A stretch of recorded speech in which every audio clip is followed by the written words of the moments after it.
माझा मुलगा 5 वर्षाचा माझ्या मुलाच्या पायामधून आलाय तो बर तिथपासून जवळपास 300 फूट अंतर पळत आलाय आणि मुलगा रडतोय की साप आहे फळी काढून चालतोय।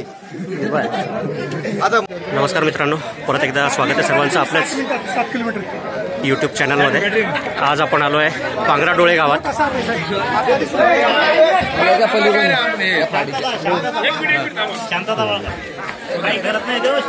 बघू शकता मित्रांनो, इथे एक भारतीय नाग इंडियन स्पेक्टेकल कोब्रा बसलेला आहे। थोडा आरडाओरडा करू नका, फक्त शांत बसा।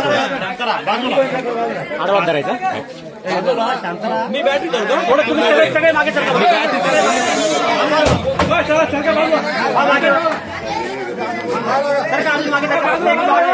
थांबा फक्त, शांत बसा।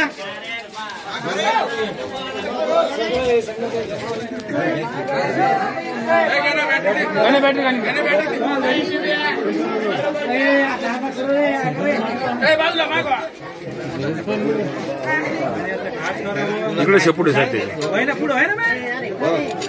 पार घेऊ का? पार आहे आपल्याकडे।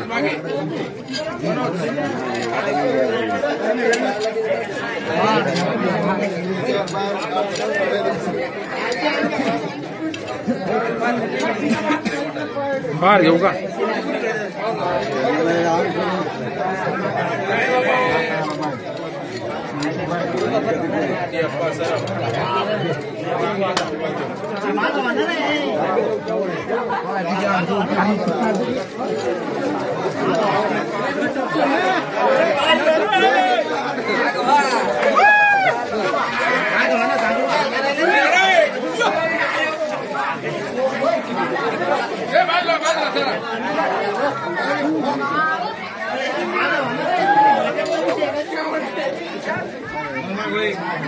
टॉर्च मारू नका फक्त।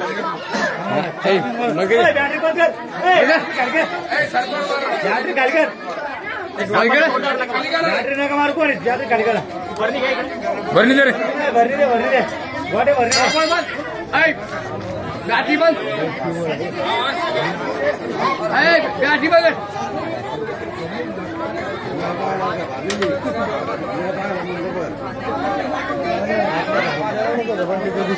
माग रे,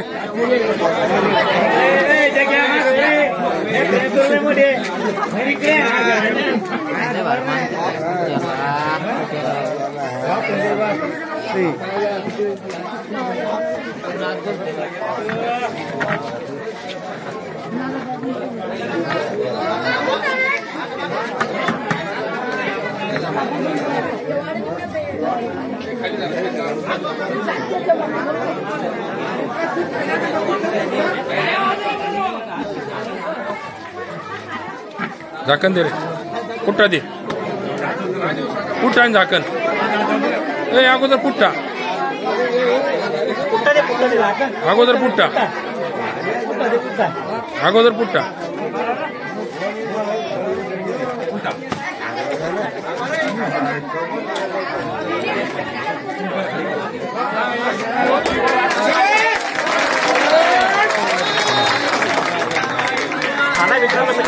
थांबा थांबा, एक मिनिट थांबा, थांबा।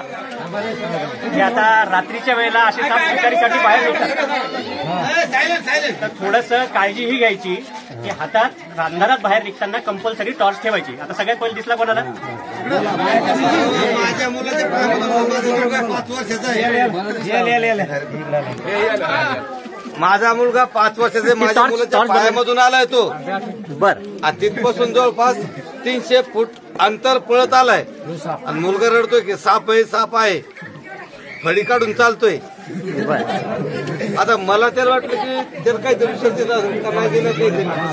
पण तो साबित होते आलेला आणि दुसऱ्यांनी पाहिल्यानंतर मग तुम्हाला कॉल केला, नंतर तुम्ही येऊन आता हे दाखवलं आणि तुम्ही तुमचं कर्तव्य पूर्ण केलं। धन्यवाद तुमचे, धन्यवाद।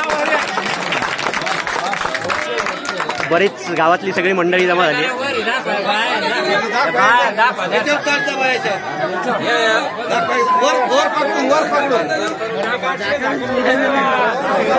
चला सर्वजण काळजी घ्या, सुरक्षित राहा। धन्यवाद। ह्यालाही रीलसाठी टाकता येतो.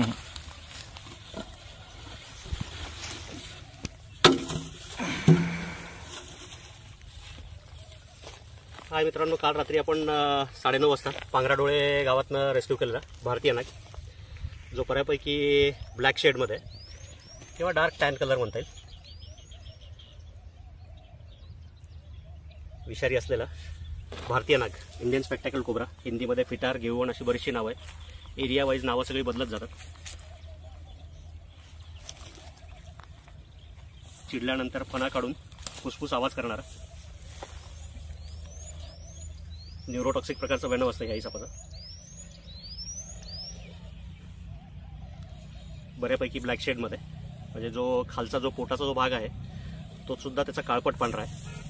नॉर्मली कोब्राचा जो आहे तो पूर्ण व्हाईट असतो. जवळपास 50 लोक मागे लागले होते. 300 मीटरच्या आसपास या सापाने पुढे पळ काढला होता घाबरून, पण नंतर एका पायरीच्या पटीमध्ये घुसून बसला होता, त्यामुळे आरामात रेस्क्यू होऊ शकला. त्या दादांनी तर सांगितलं की त्यांचा जो 5 वर्षाचा लहान मुलगा आहे त्याच्या दोन्ही पायांच्या मधून हा नाग गेला होता. मी दरवेळेला सांगत असतो की साप जोपर्यंत त्याच्या अंगावर पाय पडत नाही तोपर्यंत कुठलाही साप चावत नसतो.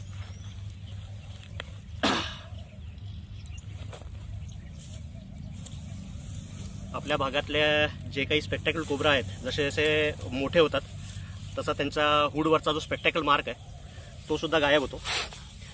फार कमी मोठे कोब्रा असे आहेत की ज्यांच्या हुडवर बॅक साईडला स्पेक्टॅकल मार्क क्लिअरली दिसतो.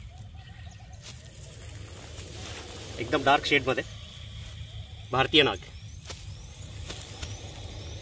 कुठलाही विषारी साप चावला किंवा बिनविषारी जरी साप चावलेला आहे, तुम्हाला जर ओळख नसेल तर अशा वेळेस सरळ दवाखाना गाठणेच एकमेव इलाज आहे. कुठल्याही जे आपले स्थानिक उपचार जे आहेत त्याच्या चक्करमध्ये जाऊ नका. कुठलाही फर्स्ट एड करू नका. सरळ पेशंटला उचला, हालचाल न करू देता त्याला दवाखान्यापर्यंत पोहोचवा, जिथे सर्पदंशावर इलाज होऊ शकतो.